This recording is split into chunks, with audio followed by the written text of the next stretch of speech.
কিরে, তোকে তো দেখাই যায় না, তুই তো অনেক ফর্সা হয়ে গেছিস।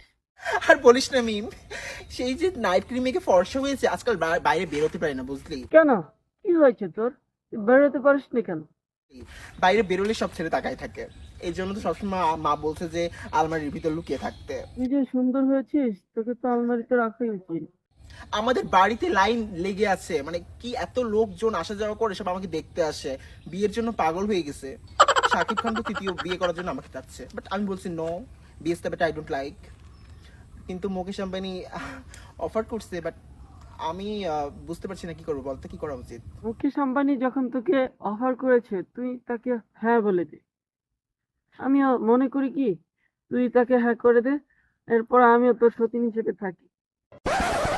মুকেশ আম্বানিকে হ্যাঁ বলবো নাকি mark জাকারবার্গকে?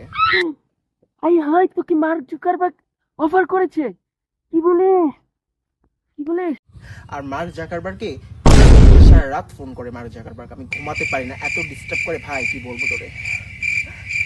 Hello, hello, hello, excuse me. আমাকে বলছেন?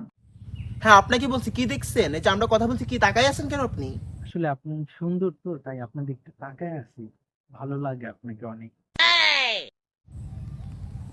আপনি তাকাই আছেন কেন? দেখ, দেখে ছেলেগুলাকে, দেখে তিনটা ছেলে তাকাই আছে।